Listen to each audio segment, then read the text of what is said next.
Guys నేనైతే చూసాను మూవీలో అడిషనల్ గా 20 మినిట్స్ అయితే యాడ్ చేశారు. ఇంకా ఫైనల్ గా ఇదంతా నేను స్పాయిలర్ గా అయితే ఇవ్వబోతున్నాను కాబట్టి మూవీని నేను థియేటర్ లో చూస్తాను లేదా ఓటీటీలోనే చూస్తాను, ఈ సీన్స్ అక్కడే చూస్తాను అనుకునే వాళ్ళు అండ్ ఈ మూవీలో ఎక్కడెక్కడ ఏ సీను ఏ పోర్షన్ లో యాడ్ చేశారు అనేది మాట్లాడుకునే ముందు మేము ఇక్కడ వినము, ఫైనల్ గా మేము థియేటర్ లో గానీ ఓటీటీలో గానీ చూస్తాం అనుకుంటే మాత్రం ఇంకా మీ ఇష్టం ఫ్రెండ్స్. ఇంకా ఇలాంటి మోర్ యూనిక్ వీడియోస్ కోసం మన ఛానల్ సబ్స్క్రైబ్ చేసుకుని వీడియోకి లైక్ డిస్లైక్ ఇవ్వడం అయితే మర్చిపోద్దు. అలాగే మెయిన్ గా బెల్ ఐకాన్ అయితే యాక్టివేట్ చేసుకోండి గాయ్స్. పుష్పాది రీలోడెడ్ వర్షన్ ఎలా ఉందంటే చాలా బాగుంది అండ్ కొత్త కొత్త సీన్స్ తో చాలా ఇంట్రెస్టింగ్ గా అనిపించింది నాకు. మూవీ స్టార్టింగ్ ఎక్కడైతే అవుతుందో అండ్ ఫస్ట్ హాఫ్ ఎక్కడైతే ఎండ్ అవుతుందో అక్కడ వరకు కంటిన్యూషన్ అయితే ఉంది. అంటే ఫస్ట్ రిలీజ్ చేసిన వర్షన్ లో ఉన్న సీన్స్ ఏ ఉన్నాయి ఫస్ట్ హాఫ్ వరకు. మూవీ చూస్తున్నంత సేపు ఏంద్రా నాకు ఇంకా ఏది సీన్స్ యాడ్ చేశారా లేకపోతే నార్మల్ గా రంపించుకోవడానికి మళ్ళీ రీలోడెడ్ వర్షన్ అని చెప్పారా అనిపించింది. అంటే ఫస్ట్ హాఫ్ అయ్యేదాకా మూవీలో సెకండ్ హాఫ్ నుంచి స్టార్ట్ అయింది భయ సీన్స్ యాడ్ అవ్వడం గానీ ఆ కొత్త కొత్త సీన్స్ అనేవి రీప్లేస్మెంట్ చేసింది. అంటే సికావత్తు మొత్తం మాల్ ని పట్టుకునేసిన తర్వాత అంటే ప్రెస్ ని పిలిచి మాల్ ని పట్టుకున్నామని చెప్తాడు కదా, తర్వాత లోపలికి వచ్చిన తర్వాత మంగళం సీన్ చెప్తాడు ఇది రెడ్ శాండిల్ కాదురా శాండ్రా అని చెప్తాడు కదా, అక్కడ సీను దాని తర్వాత ఒక ఫస్ట్ సీన్ అనేది యాడ్ చేయడం జరిగింది. అంటే ఇన్స్పెక్షన్ కి వస్తున్నారని తెలిసి దాన్ని మ్యానికులేట్ చేస్తాడు అనమాట సికావత్తు. ఇక్కడున్న మాల్ అంతా రెడ్ శాండిల్ అని చెప్పి ప్రూవ్ చేస్తాడు. ఆ సీన్ అయితే యాడ్ చేశారు. అక్కడే ప్రెస్ మీట్ పెట్టి మరీ చెప్తాడు. ఈ సీన్ అయిపోగానే జగపతి బాబు ఈ విషయం తెలుస్తుంది. అంటే సికావత్తు ప్రెస్ మీట్ చెప్పాడు కదా మాల్ అంతా పట్టుకునేసానని చెప్పే లోపల మన జగపతి బాబుకి గానీ సీఎం కి ఫోన్ చేసి మాట్లాడతాడు. అప్పుడు జగపతి బాబు అంటాడు ఇప్పుడు నేను పైన పార్టీ వాళ్ళందరికీ ఫండ్ ఇవ్వాలా, ఎలా చేయాలి, నేను అంతా మాట్లాడి చేసేసానని చెప్పేసి కాబోయే సీఎం కి అయితే చెప్తాడు. కాబోయే సీఎం ఫోన్ లో మాట్లాడుతున్న ప్లేస్ లోనే పుష్ప కూడా ఉంటాడు. అండ్ పుష్ప వచ్చాడు, నేను పుష్పతో మాట్లాడతానని చెప్పి కాబోయే సీఎం అయితే చెప్తాడు జగపతి బాబుకి. అప్పుడే సిండికేట్ మెంబర్స్ అంతా యూనియన్ అయ్యి మాట్లాడుతూ ఉంటాడు మాల్ అయితే చిక్కిపోయింది ఇప్పుడు ఎలా చేద్దామని. అప్పుడు పుష్ప చెప్తాడు మాల్ అంతా ఎక్కడున్నది అక్కడే ఉంది సేఫ్ గా అని చెప్తాడు. అండ్ సిండికేట్ మెంబర్స్ అడుగుతారు మాకు మాల్ ఎక్కడుందో చెప్పొచ్చు కదా అంటే నేనైతే ఎవరిని నమ్మలేను జక్కారెడ్డికి మాత్రమే చెప్తానని చెప్పి చెప్తాడు. అండ్ అక్కడ ఉంటది సీను భయ్య చాలా బాగా అయితే సుకుమార్ ఒక ట్రాజిడిక్ గా ఒక డ్రామాటిక్ మ్యూజిక్ తో అంటే ఒక పుష్ప ద రూల్ అనే మీనింగ్ కి చాలా యూనిక్ గా అయితే టెల్లింగ్ తో నెరేషన్ అనేది బాగుంటది. అండ్ ఈ సీన్ యాడ్ చేసినప్పుడు కొత్తగా చూడంగానే చాలా బాగా అనిపించింది. అంటే ఒక ఎంగేజింగ్ గా ఎగ్జైటింగ్ గా ఉండింది సీన్ అది. అండ్ మనకి సెకండ్ హాఫ్ లో ఇక్కడ నుంచి అయితే కంటిన్యూస్ గా సీన్స్ అయితే ఉంటాయి ఫ్రెండ్స్. సీఎం కి ఫోన్ చేసి తమిళనాడు పోలీసులు హెల్ప్ తీసుకునే సీన్ గానీ ఇంకా దాని తర్వాత పుష్ప అయితే బార్డర్ దాటిచ్చేస్తాడు కదా, ఆ సీన్ యాజ్ ఇట్ ఈస్ గా మనం ఫస్ట్ రిలీజ్ చేసిన వర్షన్ లో అయితే చూసాము. అండ్ ఆ సీన్ తర్వాతనే మనకు ఇంకో సీన్ ఉంటది భయ్య, కార్ చేజ్ సీన్ ఉంటది భయ్య. అంటే అందులో మాత్రం ఇద్దరు మెయిన్ క్యారెక్టర్స్ అయితే ఉంటాయి. జక్కారెడ్డి గానీ దాంతో పాటు పుష్పతో మాట్లాడతాడు కదా డీలు, అంటే నామ్ చోటా హే సౌండ్ బడాయ్ అంటారు డైలాగ్ కొడతారు కదా, ఆ క్యారెక్టర్ ఉన్న వ్యక్తి కూడా అదే కార్ లో ఉంటాడు. సికావత్తు ఇక్కడ పట్టుకునే ప్రయత్నంలో అయితే వీళ్ళిద్దరికి ఒక ఇన్సిడెంట్ అయితే జరుగుతుంది. అంటే నేను చెప్పను, మీరు మూవీలో చూడండి.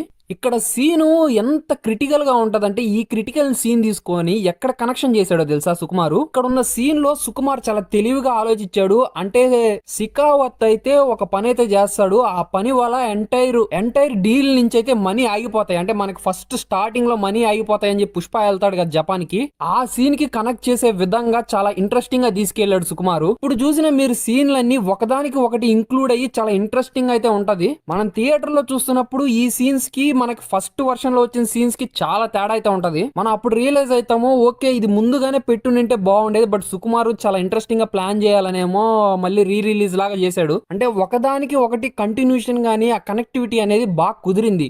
దానివల్ల మనం సీన్స్ చూసేటప్పుడు మనకి ఎక్కడ ఏంది ఈ సీన్ ఇక్కడ యాడ్ చేసాడు ఏంది అనిపిది. మనకి నెక్స్ట్ సీన్ ఏంటంటే మనం ఏమో అనుకుంటాం అరే ఇక్కడ ఏమవుతుంది ఏం సీన్ యాడ్ చేయబోతాడు సుకుమార్ అని. ఆ సీన్ అవ్వంగానే ఎక్కడైతే కనెక్టివిటీని మనం లాస్ అయ్యామో అంటే ఫస్ట్ స్టార్టింగ్ లో ఉంటది కదా, అంటే పుష్ప అప్పుడు ఆ విషయం తెలుసుకొని అక్కడి నుంచి జపాన్ కి అయితే బయలుదేరతాడు. అంటే ఫస్ట్ హాఫ్ లో చూసాం కదా, అంటే ఆ దొంగల నుంచి బయటికి రావడము అంటే అక్కడికి కనెక్టివిటీతో తీసుకెళ్లాడు అనమాట సీన్ ని. ఆ సీన్ ని కనెక్టివిటీగా ఎక్కడ కనెక్ట్ చేశాడంటే మన హీరో వాటర్ లో పడిపోతాడు కదా, ఆ వాటర్ లో పడిపోయిన తర్వాత కొంతమంది విలన్స్ అయితే ఆ వాటర్ లోకి వెళ్ళిన తర్వాత అక్కడ ఫైట్ ఉంటది. ఆ ఫైట్ లో నుంచి మనకి యాంక్లర్ మీద నుంచి లేస్తాడు కదా, మనం ఆల్మోస్ట్ ట్రైలర్ లో కూడా చూసాం ఆ షాట్. అండ్ ఆ షాట్ లో ఉన్న ఎలివేషన్ అయితే ఎవడ్రా నువ్వు అని చెప్పి గన్ను గురిపెట్టంగానే మళ్ళా అంటే అందరు డైరెక్టర్స్ ఏం చేస్తారంటే రొటీన్ గా ఏదో మళ్ళీ ఫైట్ పెట్టేసి వాళ్ళందరిని చితగొట్టేసి తర్వాత కన్విన్స్ చేసే విధంగా పెట్టచ్చు, అది రొటీన్ గా ఉంటదని చెప్పేసి జస్ట్ ఏం లేదు భయ్య ఒకే ఒక ఎలివేషన్ షాట్ ఉంటది. జస్ట్ ఒక మన జేబులో నుంచి నోటు తీస్తాడు అంతే. అంటే ఆ కటింగ్ నోట్ ఉంటది కదా, ఆ ఆ కటింగ్ నోట్ తీస్తాడు భయ్య అంతే. అంటే విలను ఆ జపాన్ లో ఉన్న డాన్ ఉంటాడు కదా, ఆ డాన్ కి అర్థమైపోద్ది, ఒరే ఈ డబ్బులంతా ఈ నా కొడుకు ఆపేశాడు. అంటే ఫస్ట్ లో స్టార్టింగ్ లో ఒక జపాన్ వాడు ఉంటాడు కదా, ఒక రౌడీ లాగా వస్తాడు, మెయిన్ రౌడీగా వస్తాడు. ఓకే వీడి వల్ల ఇలా జరిగిందని చెప్పి వాడిని వేసి పడినొకుతాడు. అంటే ఆ విలన్ జపాన్ లో ఉన్న విలన్ డాన్ ఉన్నాడు కదా, పెద్ద ముసలాయన, ఆయన అయితే వేసేస్తాడు వాడిని.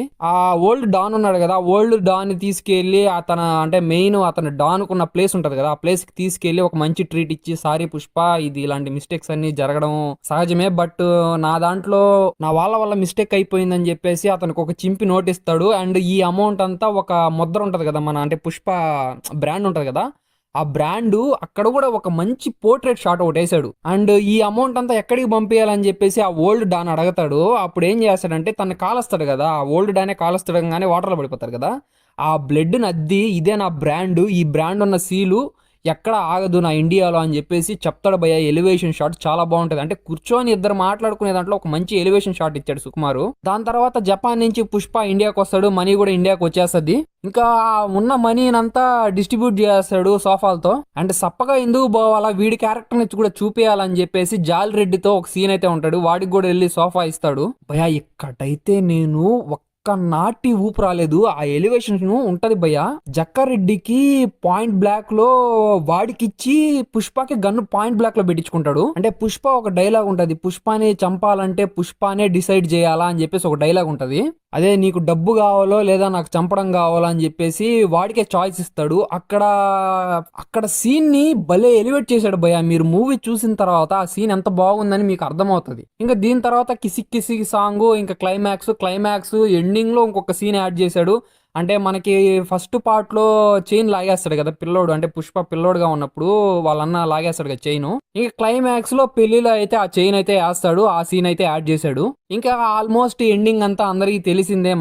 మనకి సీన్స్ అనేవి సెకండ్ హాఫ్ వరకు అయితే యాడ్ చేసుకుంటూ వచ్చాడు. అంటే ఫస్ట్ హాఫ్ లో మనకి ఏం అనిపిదు, మనకి రిలీజ్ చేశాడు కదా ఫస్ట్ వర్షన్, ఫస్ట్ పార్ట్ అంతా మనకు అదే చూపిస్తాడు. సెకండ్ పార్ట్ నుంచి న్యూ సీన్స్ అయితే యాడ్ చేస్తాడు. అది కంటిన్యూస్ గా ఉంటాయి, కొంచెం అటు ఇటుగా ఉంటాయి, బట్ మంచి సీన్స్ అయితే యాడ్ చేశాడు. వాటి వల్ల ఒక్కొక్క సీన్ కి ఇంట్రెస్ట్ పెరుగుతుందే గానీ నాకైతే ఎక్కడ బోర్ ఫీల్ కాలేదు. అంటే ఫస్ట్ వర్షన్ లోనే మనకి బోర్ ఫీల్ కాలేదు, ఈ సీన్స్ వల్ల కొంచెం ఇంట్రెస్టింగ్ గా అనిపించింది ఇంకొంచెం. బట్ మనకి ఫస్ట్ లో ఒక టీజర్ రిలీజ్ చేశాడు కదా, థర్డ్ పార్ట్ కి సంబంధించిన కొన్ని సీన్స్ ఏమీ మనకి యాడ్ చేయలేదు. ఇవే ఫ్రెండ్స్ పుష్ప ద రూల్ లో పుష్ప ది రీలోడెడ్ వర్షన్ ఎలా ఉందంటే చాలా బాగుంది. అండ్ కొత్త సీన్స్ తో చాలా ఇంట్రెస్టింగ్ గా అనిపించింది నాకు. న్యూ సీన్స్ యాడ్ చేశారు. అండ్ ఈ సీన్స్ అయితే మీరు థియేటర్ కి వెళ్ళి చూస్తారో లేకపోతే ఓటీటీలోకి వచ్చిన తర్వాత చూస్తారో ఇంకా మీ చాయిస్. ఇంకా ఇలా